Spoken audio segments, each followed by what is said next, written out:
America வர்த்தகத்தை நிறுத்தினால் பாதிப்பு இந்தியாவுக்கா பாகிஸ்தானுக்கா?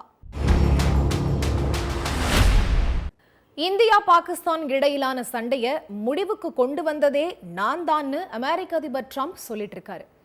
குறிப்பா கடந்த 12ஆம் தேதி பேசின ட்ரம்ப் சண்டையை நிறுத்தலன்னா 2 நாடுகளோடையும் வர்த்தகத்துக்கு தடை விதிப்பேன்னு எச்சரிக்கை விடுத்தேன். உடனே இந்தியாவும் பாகிஸ்தானும் சண்டை நிறுத்தத்துக்கு ஒத்துக்கிட்டாங்கன்னு சொல்லியிருக்காரு. 78 ஆண்டுகளா இந்தியா பாகிஸ்தான் நடுவுல 3வது நாடு இதுவரைக்கும் மத்தியஸ்தம் பண்ணாத நிலையில முதல் முறையா 3வது நாடு பேச்சுவார்த்தை நடத்தினு சொன்னதே சர்ச்சையான நிலையில வர்த்தகத்தை வச்சு மிரட்டினதா ட்ரம்ப் சொல்லி இருக்கிறது இன்னும் பல கேள்விகளுக்கு வழிவகுத்திருக்கு. அமெரிக்கா வர்த்தகத்தை நிறுத்தினா பாதிப்பு இந்தியாவுக்கா பாகிஸ்தானுக்கா அப்படிங்கிற கேள்வியும் அமெரிக்காவுக்கு யாரோட ஆதரவு தேவைங்கிறதையும் அலச வேண்டியிருக்கு. இந்தியா பாகிஸ்தான் யாருக்கு அமெரிக்க வர்த்தகம் தேவை? அமெரிக்க அதிபரின் பேச்சுக்களை இந்தியா ஏற்காமல் இருப்பதும் மறுக்காமல் இருப்பதும் ஏன்? இதையெல்லாம் தான் ஸ்பாட்லைட்ல பார்க்க போறோம். அமெரிக்காவுக்கும் இந்தியாவுக்கும் நடுவுல ஆண்டுக்கு $118 பில்லியன் அளவுக்கு வர்த்தகம் நடைபெற்று வருது. இந்திய மதிப்புல ரூபாய் 10 லட்சம் கோடி என்ற அளவுல இருக்கிற வர்த்தகத்துல இந்தியா பெரிய அளவுல ஏற்றுமதியில அமெரிக்காவையே நம்பியிருக்கு. அமெரிக்காவுக்கு இந்தியா ஏற்றுமதி செய்கிற மதிப்பு மட்டும் 6.6 லட்சம் கோடியா இருக்கு. இதுல ஜவுளி, ஆபரணங்கள், மருத்துவ பொருட்கள் அதிக அளவுல ஏற்றுமதி செய்யப்படுது. ஐடி சேவைகளும் அமெரிக்காவுக்கு இந்திய நிறுவனங்களே வழங்கி வராங்க. அதே போல அமெரிக்காவில இருந்து இந்தியாவுக்கு கச்சா எண்ணெய், விமானங்கள், மின்னணு மற்றும் வேளாண் பொருட்கள் இறக்குமதி செய்யப்படுது. அமெரிக்கா இந்தியா நடுவுல இறக்குமதி மதிப்பு 3.4 லட்சம் கோடியா இருக்கு.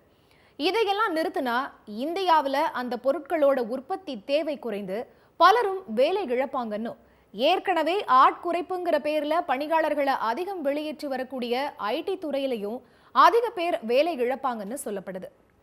இது இந்தியாவுக்கு மட்டும் பாதிப்பா அமையாது, அமெரிக்காவுக்கும் சேர்த்தே கடும் பாதிப்பு ஏற்படும்னு சொல்லப்படுது. அத்தியாவசிய பொருட்கள் துவங்கி ஆடம்பர பொருட்கள் வரைக்கும் குறிப்பிட்ட சதவிகித அளவுக்கு இந்தியாவை நம்பியே இருக்கு அமெரிக்கா. அதே போல ஐடி சேவைக்கும் அமெரிக்காவுக்கு இந்தியாவே தேவைப்படுது. இதை மற்ற நாடுகள்ல வாங்க முடியும்னாலும் அதுக்கான கட்டணம் அதிகமா இருக்கும். அது அமெரிக்காவுக்கு நஷ்டம்னே சொல்லப்படுது.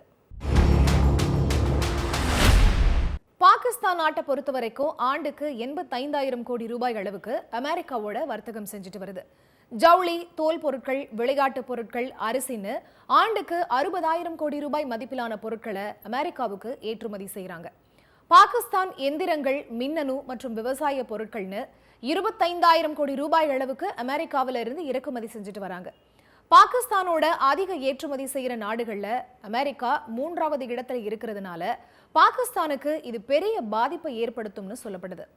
இந்தியாவுக்கு இருக்கிற மாதிரி வலுவான உள்நாட்டு உற்பத்தி எல்லாம் பாகிஸ்தானுக்கு இல்லாததுனால பாகிஸ்தானோட முழு வர்த்தகமும் வெளிநாடுகளை நம்பியே இருக்கு.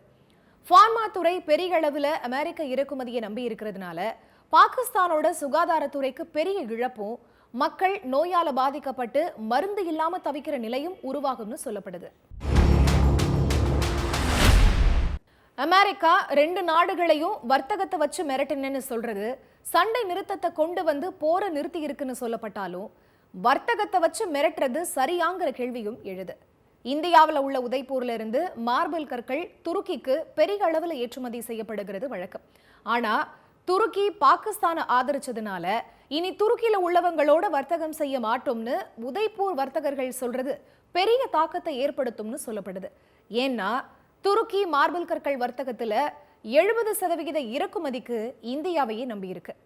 வர்த்தகத்தை வச்சு மிரட்டுறது 2 நாடுகளோட அரசுகளுக்கு நடுவில் நடக்கிற விஷயம்னாலும் மக்களோட அத்தியாவசிய தேவைகளான மருந்துகள், உணவுப் பொருட்கள் போன்ற விஷயத்துல வர்த்தகத்தை வச்சு மிரட்டக்கூடாதுங்கிறதும் 4 முறைக்கு மேல நான் தான் மத்தியஸ்தம் பண்ணேன்னு ட்ரம்பே சொல்லும் போது அதை இந்தியா ஏற்காமையும் மறுக்காமையும் இருக்கிறதுக்கு என்ன காரணம்ங்கிற கேள்வியும் எழுது.